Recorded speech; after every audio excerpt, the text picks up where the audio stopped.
मोदी ने core team का expansion किया। 3.0 में पूरा डायमेंशन बदल दिया। मोदी का टारगेट घर, बिजली, पानी, गांव, किसान है। यह नए मंत्रियों का कितना कड़ा इम्तिहान है। 24 में मोदी का मिशन क्लियर, बदली कोर टीम की पिक्चर।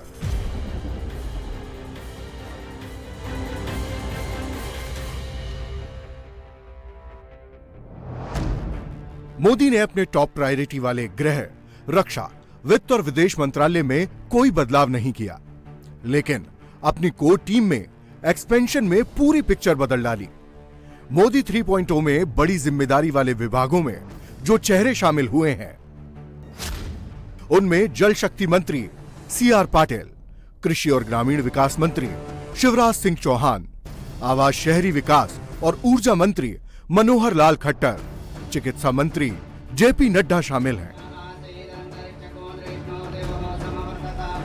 3.0 में मोदी का फोकस घर, गांव, बिजली, पानी, किसान और हेल्थ पर सबसे ज्यादा रहेगा।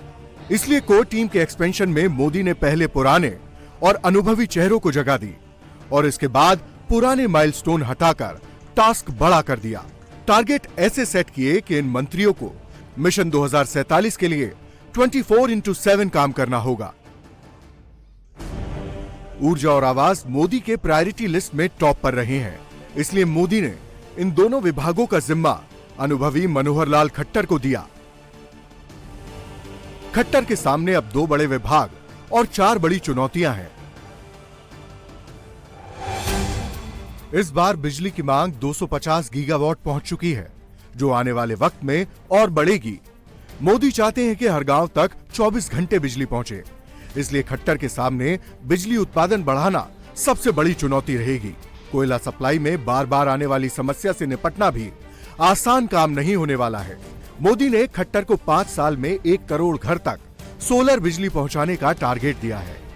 पिछले 10 साल में मोदी सरकार ने गरीबों के लिए 4 करोड़ 21 लाख घर बनाए हैं, लेकिन इस बार खट्टर को 5 साल में 3 करोड़ घर बनाने का टफ टास्क दिया गया है। मोदी की सबसे ज्यादा नजर खेत खलियान, गांव और किसानों पर है। कृषि मंत्री के लिए मोदी शिवराज सिंह चौहान को चुनाव से पहले ही सेलेक्ट कर चुके थे, लेटर लिखकर संकेत भी दे चुके थे। 2024 के चुनाव में ग्रामीण इलाकों से बीजेपी को वोट थोड़ा कम मिला है। किसान आंदोलन समेत कई पेचीदगियां पहले से मौजूद हैं, इसलिए मोदी को शिवराज सिंह चौहान सबसे ज्यादा परफेक्ट लगे, क्योंकि उनका ट्रैक रिकॉर्ड सबसे बेहतर है। वो कैसे, जान लीजिए। पिछले 10 साल के दौरान देश की एग्रीकल्चर ग्रोथ रेट 3.7% है, जबकि MP में ग्रोथ रेट 6.5% रहा। शिवराज के कार्यकाल में गेहूं उत्पादन के मामले में MP देश में दूसरे नंबर पर आ चुका है। किसानों की उपज का सरकारी एजेंसियों तक डिलीवरी सिस्टम भी शिवराज बेहतर कर चुके हैं। शिवराज के कार्यकाल में MP में 13 लाख ट्यूबवेल की संख्या बढ़कर 32 लाख तक पहुंच चुकी है। मोदी ने शपथ ग्रहण के बाद सबसे पहले किसान सम्मान निधि की फाइल साइन की और शिवराज को मंत्रालय देने से पहले ही सीधा मैसेज दे दिया कि सरकार का किसानों पर कितना फोकस है, और यह बात शिवराज सिंह चौहान भी अच्छे से जानते हैं। प्रधानमंत्री जी की सर्वोच्च प्राथमिकता है कृषि से ही भारतीय अर्थव्यवस्था और मजबूत होगी, और हमारी सरकार प्रधानमंत्री जी के नेतृत्व में निरंतर 10 वर्षों से किसान कल्याण के कामों में लगी है। मुझे कहते हुए खुशी है कि प्रधानमंत्री जी ने कल जो सबसे पहले फैसला लिया वो किसान के हित में ही लिया। किसान सम्मान निधि जारी करने का उन्होंने फैसला किया है। प्रधानमंत्री जी का संकल्प है किसानों की आय दुगनी करने का, उसके लिए निरंतर काम हो रहा है। उसमें और भी तेजी से हम सब मिलकर काम करेंगे और किसानों के कल्याण के लिए हर संभव कदम उठाएंगे। आज ही मैं संकल्प पत्र अपने अधिकारियों को सौंपने वाला हूं बैठक में, जिसमें भारतीय जनता पार्टी ने किसानों के कल्याण के कौन से कदम उठाएंगे उसके वचन मोदी की गारंटी दी है। उनको पूरा करने के लिए भी आज से काम प्रारंभ होगा। यह तय है कि कृषि और ग्रामीण विकास मंत्री के तौर पर शिवराज सिंह पर परफॉर्मेंस का बड़ा दबाव रहेगा। उन्हें उलझी गांठ भी सुलझानी होगी और विकास का नया धागा भी पिरोना होगा। शिवराज सिंह के सामने किसान आंदोलन से निपटना सबसे बड़ी चुनौती होगी। बीजेपी से नाराज चल रहे कुछ किसानों तक प्रॉपर मैसेज पहुंचाना होगा। एमएसपी के मुद्दों पर किसानों के साथ मिलकर ठोस और स्थायी समाधान निकालना होगा। कृषि आधारित भारत की इकोनॉमी में फिर से नई ऊर्जा का संचार कर जान फूंकनी होगी। किसानों की आय दोगुनी करने के लिए नए प्रयोगों और टेक्नोलॉजी पर मेहनत करनी होगी।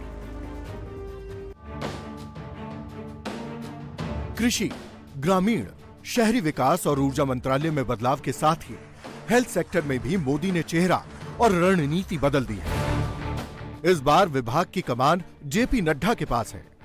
मोदी सरकार के 3 टेन्योर में इस विभाग के मंत्री कई बार बदले जा चुके हैं। मई 2014 से नवंबर 2014 तक डॉक्टर हर्षवर्धन स्वास्थ्य मंत्री रहे। इसके बाद नवंबर 2014 से 2019 तक जेपी नड्डा के पास स्वास्थ्य महकमा रहा। मई 2019 से जुलाई 2021 तक फिर से डॉक्टर हर्षवर्धन को ये जिम्मेदारी दी गई। जुलाई 2021 से जून 2024 तक मनसुख मंडाविया के पास ये मंत्रालय रहा और अब फिर से जेपी नड्डा को ये बड़ा मंत्रालय दिया गया है। जेपी नड्डा को हेल्थ डिपार्टमेंट देने की सबसे बड़ी वजह है मोदी से उनकी ट्यूनिंग। नड्डा मोदी का वर्किंग स्टाइल अच्छे से समझते हैं, डिलीवरी सिस्टम पर काम करना जानते हैं। मोदी 2 टेन्योर में हेल्थ इंफ्रास्ट्रक्चर पर खासा काम कर चुके हैं। इस बार उनका टारगेट कुछ अलग है। ग्रामीण इलाकों में प्राइमरी हेल्थ सिस्टम पर अभी बहुत काम होना है। ये टारगेट बहुत बड़ा है। इसका फायदा किसान और महिलाओं को सबसे ज्यादा होने वाला है। मोदी आयुष्मान भारत स्कीम लागू कर चुके हैं, लेकिन अभी तक देश के हर व्यक्ति तक ये नहीं पहुंच सकी है। नड्डा के सामने इस स्कीम को हर घर तक पहुंचाने का टास्क होगा। कोरोना के बाद हेल्थ सिस्टम शहरी इलाकों में काफी डेवलप हो चुका है। जेपी नड्डा के सामने इस हेल्थ सिस्टम को वर्ल्ड क्लास बनाने की चुनौती रहेगी। घर, बिजली, खेती जैसे विभागों के साथ ही मोदी का फोकस पानी पर भी है। इस विभाग की जिम्मेदारी सीआर पाटिल को दी गई है। अभी तक देश के हजारों गांवों में पानी की प्रॉपर सप्लाई नहीं है। सीआर पाटिल के सामने देश के करोड़ों घरों तक नल से पानी पहुंचाने का टास्क रहेगा। राज्य सरकारों के साथ बातचीत कर प्रोजेक्ट टाइमलाइन में पूरे करने होंगे। जल जीवन मिशन में कई राज्यों से गड़बड़ी की खबर आ चुकी है। उन्हें प्रोजेक्ट में निचले स्तर पर हो रहा भ्रष्टाचार रोकना होगा। नदियों और बांध के प्रोजेक्ट तय सीमा में पूरे करने का प्रेशर भी रहेगा। मोदी ने कोर टीम का एक्सपेंशन कर क्लियर मैसेज दे दिया है। मंत्रियों को टारगेट बता दिया है। काम करने का तरीका भी समझा दिया है। मोदी 3.0 में जो 4 प्रायोरिटी वाले मंत्रालय रिपीट किए गए हैं, वहां भी मोदी ने टारगेट बड़े बड़े सेट कर दिए हैं। गृह मंत्री अमित शाह के सामने जम्मू कश्मीर में शांतिपूर्ण चुनाव कराना, 2011 से पेंडिंग चली आ रही जनगणना कराना, सभी राज्यों में सीएए लागू करना, पूर्वोत्तर राज्यों में शांति बहाली करने की चुनौती होगी। विदेश मंत्री एस जयशंकर के सामने भी टास्क काफी टफ है। उन्हें भारत चीन सीमा विवाद पर ठोस काम करना होगा। खालिस्तानी समर्थकों की हत्या के मामले में लगे आरोपों से निपटना होगा। कई मोर्चों पर चल रहे युद्ध के बीच दूसरे देशों से बेहतर संबंध बनाने होंगे। आतंकवाद के मुद्दे पर पाकिस्तान को पूरी तरह अलग थलग करना होगा। हमारी कोशिश है कि दुनिया के साथ हम अपने हित तो जरूर आगे रखेंगे, पर जो हमारा योगदान होगा वो उसमें भी हम कहीं कम नहीं पड़ेंगे। और जो आपने पाकिस्तान और चाइना के बारे में कहा, वो अलग देश हैं, रिश्ते भी कुछ अलग हैं। वहाँ जो समस्या जो है वो भी कुछ अलग है। तो चीन के बारे में हमारी फोकस तो होगी कि सीमा में जो स्थिति जो है उसमें अभी भी कुछ इश्यूज बाकी बचे हुए हैं, तो उसको कैसे निपटाया जाए। और पाकिस्तान के साथ ये भी आप जानते हैं कि विषय जो है सालों से वो जो आतंकवाद का विषय जो है, cross border terrorism, how do we find a solution to it, so that cannot be the policy of a good neighbor. Modi की कोर टीम में सबसे अहम जिम्मेदारी महिला वित्त मंत्री के तौर पर रिकॉर्ड बना चुकी निर्मला सीतारमण के कंधों पर होगी। विकसित भारत के टारगेट को पूरा करने के लिए उन पर सबसे ज्यादा नजर होगी। निर्मला सीतारमण के सामने भारत को दुनिया की तीसरी बड़ी इकोनॉमी बनाना, देश में बढ़ रही महंगाई को काबू करना, जीएसटी दरों को रीस्ट्रक्चर करना और डायरेक्ट टैक्स सुधार पर काम करने का टारगेट होगा। मोदी 3.0 की टीम में अश्विनी वैष्णव और अर्जुन राम मेघवाल पुराने चेहरे हैं, लेकिन उनके पास जिम्मेदारियां बड़ी और नई हैं। जीतन राम मांझी मोदी कैबिनेट में नए हैं, लेकिन मोदी ने एमएसएमई देकर उन पर बड़ा भरोसा जताया है। देश में जुलाई से नई न्याय संहिता लागू होनी है। इसमें कानून और गृह मंत्रालय की बड़ी भूमिका होगी। देश की न्यायपालिकाओं में खाली पड़े पदों को भरना भी बड़ी चुनौती होगा। सुप्रीम कोर्ट में 70,000 से ज्यादा, हाई कोर्ट में 63 लाख और निचली अदालतों में करीब 4 करोड़ 42 लाख से ज्यादा मुकदमे लंबित चल रहे हैं। इनका जल्द निपटारा भी कानून मंत्रालय के लिए सबसे बड़ा टास्क रहेगा। अश्विनी वैष्णव को हाई स्पीड ट्रेन की दिशा में बड़ा काम करना होगा। रेल नेटवर्क का पूरे देश में विस्तार भी बड़ी चुनौती रहने वाला है। जीतन राम मांझी को सूक्ष्म और लघु उद्योग सेक्टर को आगे बढ़ाकर रोजगार बढ़ाने होंगे। रेलवे पे बहुत फोकस है मोदी जी का, भावनात्मक संबंध है रेलवे के साथ। इसी विजन को, प्रधानमंत्री जी के इसी विजन को, जो पिछले 10 सालों में ट्रांसफॉर्मेटिव विजन रहा है, इसी विजन को आगे इम्प्लीमेंट करने की जिम्मेदारी दी है प्रधानमंत्री जी ने। मोदी जी के 3.0 इस कालखंड में लॉ एंड जस्टिस डिपार्टमेंट की सबसे बड़ी प्राथमिकता, जो हमारे क्रिमिनल सिस्टम से संबंधित 3 लॉ, आईपीसी, सीआरपीसी और एविडेंस एक्ट, जो बदले हैं, जो भारतीय आवश्यकता के अनुरूप बदले हैं, 1 जुलाई से वो लागू होंगे।